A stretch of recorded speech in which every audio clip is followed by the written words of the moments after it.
Hello guys, welcome to my mini vlog. Recently ನನ್ನ body ತುಂಬ heat ಆಗ್ತಿತ್ತು. ಅದಕ್ಕೋಸ್ಕರ ನನ್ನ ಫ್ರೆಂಡ್ ಕಡೆಯಿಂದ ಹರಳೆಣ್ಣೆ ತರಿಸಿದ್ದೆ. ಇದನ್ನು ಕ್ಯಾಸ್ಟರ್ ಆಯಿಲ್ ಅಂತ ಕೂಡ ಹೇಳ್ತಾರೆ. ನಾನು ಇದನ್ನು ಅಂಗಡಿಯಿಂದ ತಂದಿರೋದಲ್ಲ, ಇದು ಡೈರೆಕ್ಟಾಗಿ ಎಣ್ಣೆ ಗಾಣದಿಂದನೇ ತರಿಸಿರೋದು. ಪ್ಯೂರ್ ಆಗಿತ್ತು ಇದು ಆಯಿಲ್ ಮಾತ್ರ. ಡೈರೆಕ್ಟ್ ಗಾಣದಿಂದನೇ ತರಿಸಿದ್ರೆ ನಮಗೆ ಕಮ್ಮಿ ರೇಟಿಗೆ ಕೂಡ ಸಿಗುತ್ತೆ, ಯಾವುದೇ ಕಲರ್ ಬೇರೆ ಕೂಡ ಇರೋದಿಲ್ಲ. ಆ್ಯಕ್ಚುಲಿ ಹರಳೆಣ್ಣೆನ ವನಸ್ಪತಿ ಬೀಜದಿಂದ ಮಾಡಿರ್ತಾರೆ. ಇಷ್ಟು 50 ರೂಪಾಯಿಗೇನೆ ಇಷ್ಟೊಂದು ಎಣ್ಣೆ ಕೊಟ್ಟಿದ್ರು ನನಗೆ. ನಾನು ಎತ್ತಿಗೆ ಹಾಕಿ ಮಸಾಜ್ ಮಾಡೋದ್ರಿಂದ ದೇಹ ತಂಪಾಗುತ್ತೆ.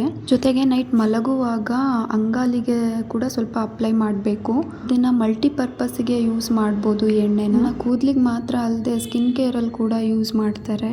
ಅಷ್ಟೇ ಅಲ್ಲದೆ ಡೈಜೆಷನ್ ಪ್ರಾಬ್ಲಮ್ಮು ಮತ್ತು ಮಲಬದ್ಧತೆ ಪ್ರಾಬ್ಲಮಿಗೆ ಸಹ ಯೂಸ್ ಮಾಡ್ತಾರೆ ಅಂತ ಹೇಳ್ತಾರೆ. ಇದನ್ನು ಮೇನ್ ಪಾಯಿಂಟ್ ಏನಂತ ಹೇಳಿದರೆ, ಇದನ್ನು ಹೊಕ್ಕಳಿಗೆ ಹಚ್ಚೋದ್ರಿಂದ ಮಲಗೋ ಟೈಮಲ್ಲಿ, ಪೀರಿಯಡ್ಸ್ ಟೈಮಲ್ಲಿ ಪೀರಿಯಡ್ ಪೇಯ್ನ್ ಕಮ್ಮಿ ಆಗುತ್ತೆ.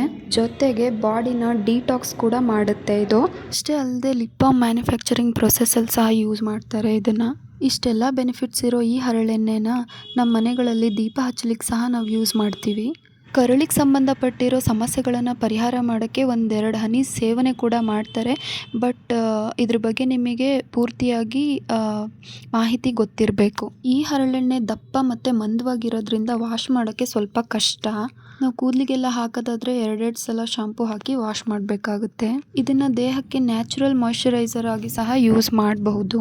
ನನಗೆ ಸ್ವಲ್ಪ ಸಾಕು ಅಂತ ಹೇಳಿ ಸ್ವಲ್ಪನೇ ತರಿಸ್ಕೊಂಡಿದ್ದೆ. ಅಮ್ಮ ನನಗೂ ತರಿಸು ಅಂತ ಹೇಳಿದರು. ಅವ್ರಿಗೊಂದು ಅರ್ಧ ಲೀಟ್ರು ತರಿಸ್ಬೇಕಾಗುತ್ತೆ ಊರಿಗೆ ಹೋಗಬೇಕಾದ್ರೆ.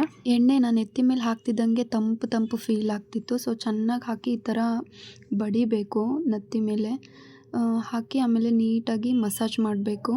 ಇದನ್ನು ಕೊಬ್ಬರಿ ಎಣ್ಣೆ ಜೊತೆ ಮಿಕ್ಸ್ ಮಾಡಿ ಸಹ ಯೂಸ್ ಮಾಡ್ಬೋದು. ಇವತ್ತಿನ ವಿಡಿಯೋ ನಿಮಗೆಲ್ಲ ಇಷ್ಟ ಆಗಿದೆ ಅಂತ ಅನ್ಕೋತೀನಿ. ಮತ್ತೆ ಸಿಗುವ. ಬಾಯ್ ಬಾಯ್, ಟೇಕ್ ಕೇರ್.